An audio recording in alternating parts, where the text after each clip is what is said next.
chacun d'eux. Ils furent tous remplis du Saint-Esprit et se mirent à parler en d'autres langues, comme l'Esprit leur donnait de s'exprimer.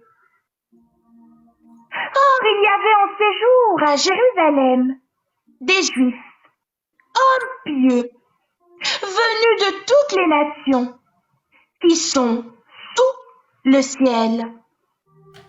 À ce bruit, ils accoururent en foule et ils furent stupéfaits parce que chacun les entendait parler dans sa propre langue. Ils étaient tous remplis d'étonnement et d'admiration. Ils se disaient les uns aux autres, « Ces gens qui parlent, ne sont-ils pas tous galiléens? Comment se fait-il donc que nous les entendions chacun dans notre propre langue, notre langue maternelle? »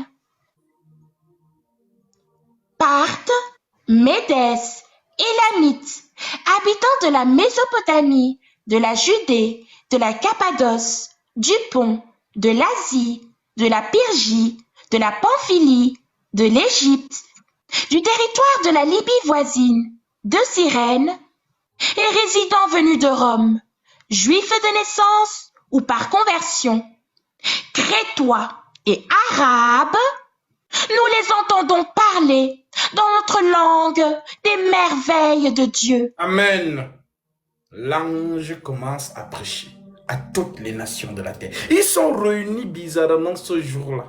Toutes les nations de la terre. C'est Gabriel qui est là.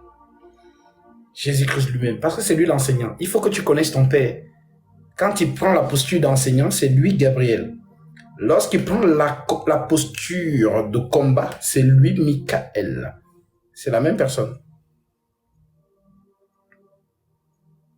Alors, maintenant que tu as compris cela, ma sœur, allons voir, il y a quelqu'un qui a visité Corneille. Acte 10, allons un peu voir là-bas.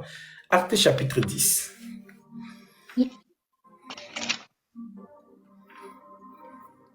Verset 1. Alors, soyez vraiment rapide hein, quand on vous donne des versets. Les modérateurs, je ne sais pas si vous dormez, mais essayez s'il vous plaît, quand on donne le verset, peut-être de le remettre en commentaire pour que nos frères qui sont un peu lents à saisir vite puissent écrire. Vous voyez tous les versets qu'on vous donne là. Nous vous enseignons avec référence. C'est l'écriture qui fait notre force. On ne parle pas en l'air ici. On donne l'écriture afin que tu sois comme un chrétien de Béret pour vérifier si ce qu'on te dit est vrai. Voilà pourquoi on vous donne les écritures. Donc, notez ces écritures. Vous aurez le temps peut-être de méditer après. Voilà pourquoi je vous ai toujours dit, lorsque vous me voyez en live, prenez vos blocs-notes pour noter. Prenez votre Bible. Et ensuite, vous avez votre stylo à la main. Ceux qui peuvent enregistrer pour réécouter en boucle, faites-le. Donc, voilà. Acte chapitre 10, verset 1. L'évangile annoncé aux non-juifs. Il y avait à Césarée un homme appelé Corneille, qui était officier dans la troupe romaine, appelée cohorte italienne. Il était pieux et craignait Dieu avec toute sa maison. Il donnait beaucoup d'argent au peuple et ne cessait de prier Dieu. Vers 3 heures de l'après-midi, il vit clairement dans une vision un ange de Dieu entrer chez lui et lui dire « Corneille !»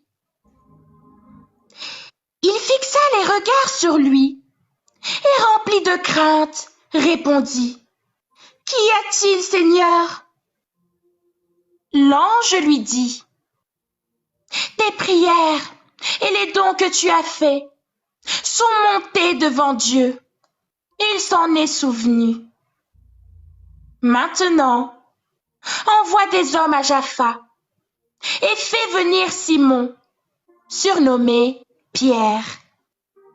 Il est logé chez un certain Simon, un tanneur, dont la maison se trouve près de la mer. Dès que l'ange qui lui avait parlé fut parti, Corneille appela 2 de ses serviteurs et un soldat pieux, parmi ceux qui étaient attachés à son service. Il leur raconta tout ce qui s'était passé et les envoya à Jaffa. Amen.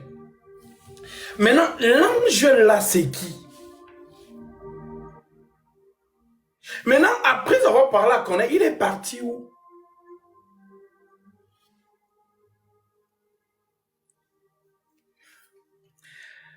Ah, les mouvements du Seigneur Jésus-Christ. Il est parti où?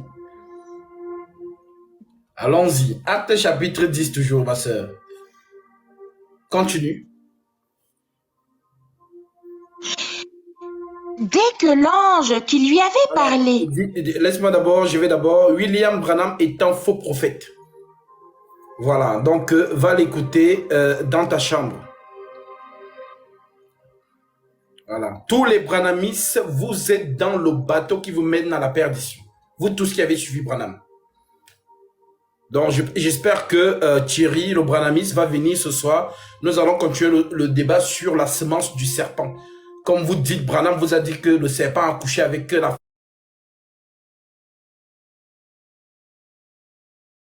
Parce que le débat, c'est ce vendredi à 17h, heure de Côte d'Ivoire. Voilà. Oui, ma sœur. Donc, ici, je replace encore vraiment pour que ceux qui nous écoutent aient l'esprit de ce que nous sommes en train d'enseigner. Un ange apparaît à Corneille.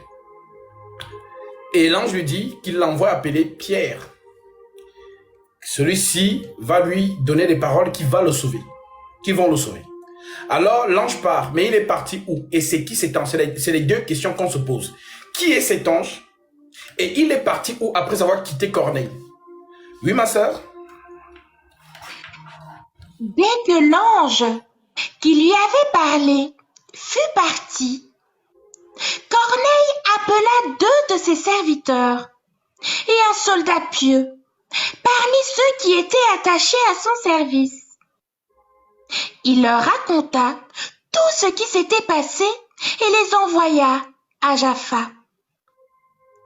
Le lendemain, alors que ces hommes étaient en route et qu'ils approchaient près de la ville, Pierre monta sur le toit vers midi pour prier. Amen. Bizarrement, Pierre ressent une envie de prier. Et il monte sur le toit pour prier. Vas-y. Il eut faim et voulut manger. Pendant qu'on préparait le repas, il tomba en extase. Il vit le ciel ouvert et un objet ressemblant à une grande nappe, attaché aux 4 coins, qui descendait et s'abaissait vers la terre. À l'intérieur se trouvaient tous les quadrupèdes et reptiles de la terre, ainsi que les oiseaux du ciel. Une voix lui dit: « Lève-toi, Pierre, tue et mange. » Mais Pierre dit: « Certainement pas, Seigneur, car je n'ai jamais rien mangé de souillé ni d'impur. » À nouveau, pour la 2e fois, la voix lui parla. « Ce que Dieu a déclaré pur, toi ne le considères pas comme impur. » Cela se produisit 3 fois, et aussitôt après, l'objet disparut dans le ciel. Pierre restait perplexe sur le sens de la vision qu'il avait eue. Pendant ce temps, les hommes envoyés par Corneille avaient demandé où était la maison de Simon. Ils se présentèrent à la porte et appelèrent pour savoir si c'était bien là que logeait Simon, surnommé Pierre. Pierre réfléchissait encore à la vision quand l'Esprit lui dit: il y a 3 hommes qui te cherchent. Lève-toi, descends et pars vers eux sans hésiter, car c'est moi qui les ai envoyés. Alléluia! Mais Qui parlait avec Corneille? Qui a dit à Corneille envoie des gens à appeler Corneille? On dit un ange du Seigneur. Maintenant, l'ange là fait vivre des choses à Pierre. Pierre a une vision. J'ai dit, ah! Non, Seigneur, rien de souillé n'est entré dans ma bouche. Parce que l'ange lui montre que là où je t'envoie, ce sont des païens, ce ne sont pas des juifs. Mais je sais que c'est moi qui avais écrit dans la loi que vous ne devez pas entrer dans la maison d'un non-juif, de peur de ne pas être souillé. Maintenant, moi j'ai décidé que les non-juifs doivent être sauvés aussi. Maintenant, mange. Ah non, Seigneur, rien de souillé n'est entré dans ma bouche. Pierre, tu n'es plus avec Moïse. Tu es avec moi maintenant. Mange. Alors, la nappe se retire. Pierre reste là, il dit que... Ah, la vision là, est-ce que ce n'est pas Satan qui m'a tenté? Si c'était le Dieu d'Israël, le Dieu d'Israël nous avait dit de ne pas manger les animaux impurs. Mais comment si c'est notre Dieu? Notre Dieu peut me demander de manger les animaux impurs. Ah, méditation. Pierre est dans la méditation. Après, on dit que les hommes sont arrivés. Maintenant, l'ange lui dit, lève-toi, il va avec eux. C'est moi qui les ai envoyés. Maintenant, Pierre donc, il se lève, il part. Parce qu'on reprend cette partie, là où l'ange lui dit, voici 3 hommes te demandent. oui. Pierre restait perplexe sur le sens de la vision qu'il avait eue. Pendant ce temps, les hommes envoyés par Corneille avaient demandé où était la maison de Simon. Ils se présentèrent à la porte et appelèrent pour savoir si c'était bien là que logeait Simon, surnommé Pierre. Pierre réfléchissait encore à la vision quand l'Esprit lui dit: il y a 3 hommes qui te cherchent. Lève-toi, descends et pars avec eux sans hésiter, car c'est moi qui les ai envoyés. Pierre descendit et dit à ces hommes: me voici, je suis celui que vous cherchez. Quelle est la raison qui vous amène ici? Ils répondirent: l'officier romain Corneille est un homme juste et craint Dieu. Toute la nation des Juifs lui rend un bon témoignage. Or, il a été divinement averti par un saint ange de te faire venir dans sa maison et d'écouter tes paroles. Alors Pierre les fit entrer et les logea. Le lendemain, il se leva et partit avec eux.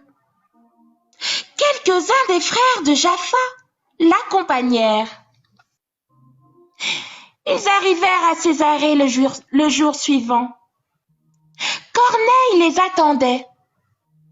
Il avait invité sa parenté et ses amis intimes.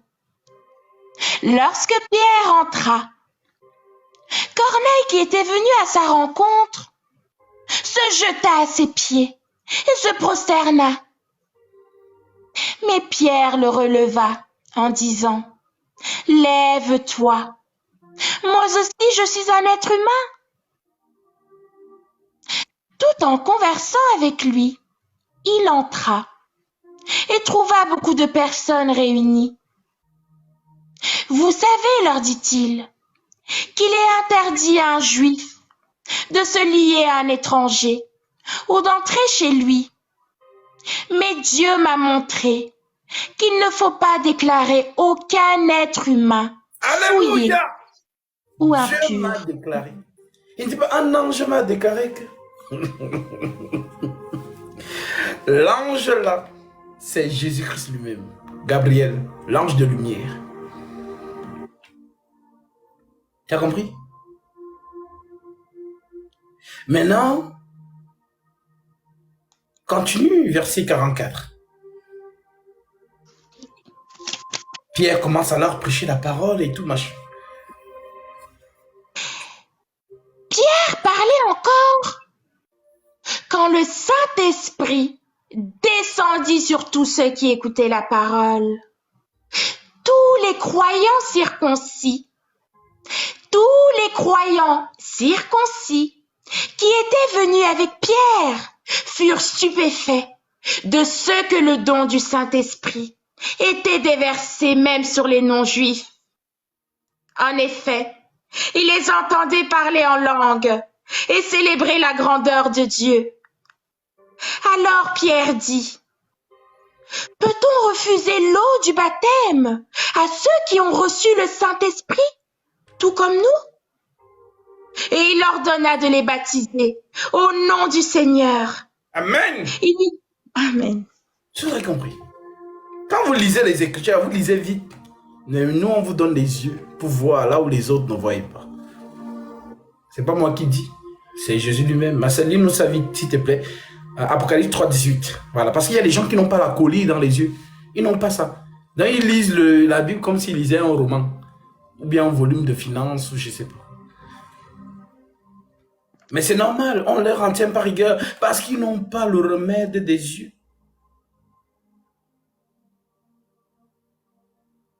Apocalypse 3, 18.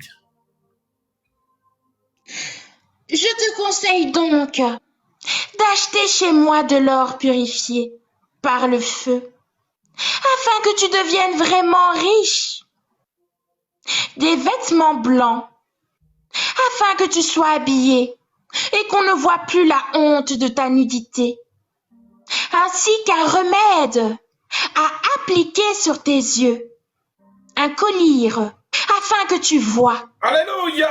Beaucoup n'ont pas le remède des yeux. Ils n'ont pas ça. Et ils ne voient pas. Ce sont des aveugles. Voilà, ils ne voient pas. Je te conseille d'acheter de moi de l'or éprouvé par le feu. Tu sais ce qu'on appelle l'or éprouvé par le feu? La parole qu'on a mis à l'épreuve. On a mis dans le feu, on dit, la parole a réside dans le feu. Ça, c'est vraiment la vraie parole. Même le feu ne peut pas consumer ces paroles. Si tu mets une fausse parole dans le feu va brûler ça.